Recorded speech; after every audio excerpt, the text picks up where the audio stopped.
Masih ada lagi pertanyaan berkaitan kolesterol. Depan cucu Adam nampak tak? Ni pokok bawang hantu atau nama lain bawang dayak. Ambil 3 pokok sekali dengan bawang dia, sekali dengan akar dia, basuh bersih. Satu set pokok daripada akar, bawang dengan daun di atas ni. Masukkan dalam periuk, ambil 3 pokok, letakkan 4 gelas air, didihkan sehingga menjadi 2 gelas. Pagi secawan, malam secawan. Amalkan, insya-Allah. Tuan-tuan tahu tak pokok apa ni? Ni dia. Ni. Ini adalah penawar jantung dan sembelit yang baik. Ni dia. Ubi kemili atau nama lain ubi KELING yang cucu Adam tanam lah. Ni dia. Ubi ni tuan-tuan, cucu Adam nak bagi tahu orang yang ada masalah sembelit, ubi dia kecil-kecil je. Ubi kemili atau nama lain ubi KELING. Orang yang ada masalah jantung makan ubi ni.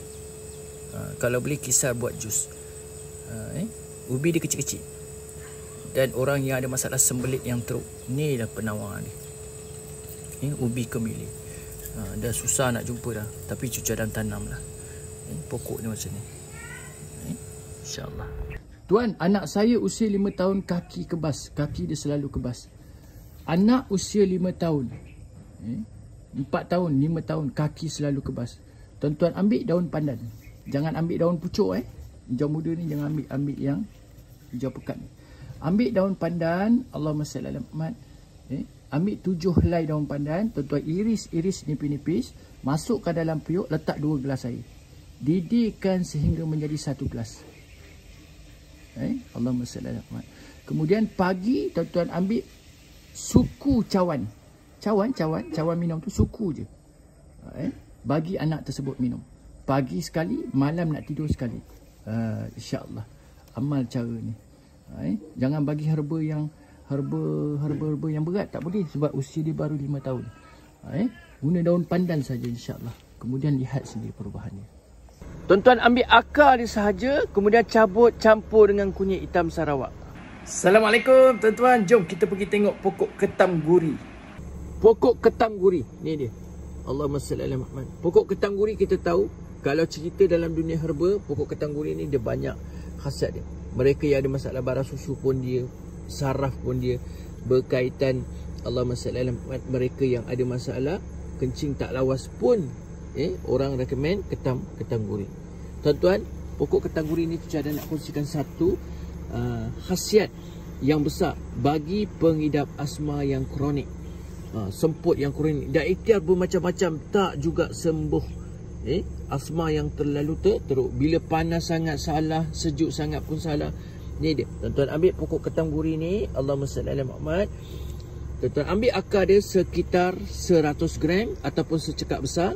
Akar sahaja, basuh bersih, masukkan dalam periuk.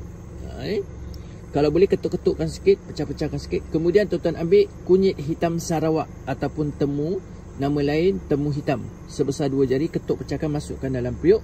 Tuan-tuan letakkan air 1 liter.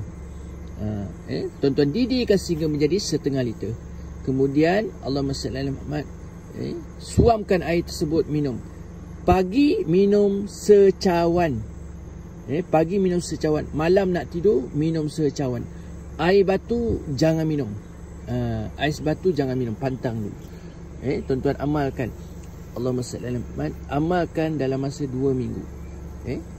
Allahumma salli ala Muhammad, jangan kurang daripada 14 hari. Lebih 14 hari tak apa, jangan kurang daripada 14 hari. Tuan-tuan amalkan, tuan-tuan lihat perubahan yang ketara. Untuk mereka yang ada masalah asma kronik, asma yang teruk, semput yang teramat-amat teruk, cucu Adam amat-amat suggestkan. Ini petua sangat cucu Adam suggestkan. Allahumma salli ala Muhammad, seorang hamba Allah pengidap asma yang teruk, amalkan petua ni. Alhamdulillah sekarang ni Allahumma salli ala Muhammad, bebas asma. Sungguh wallahi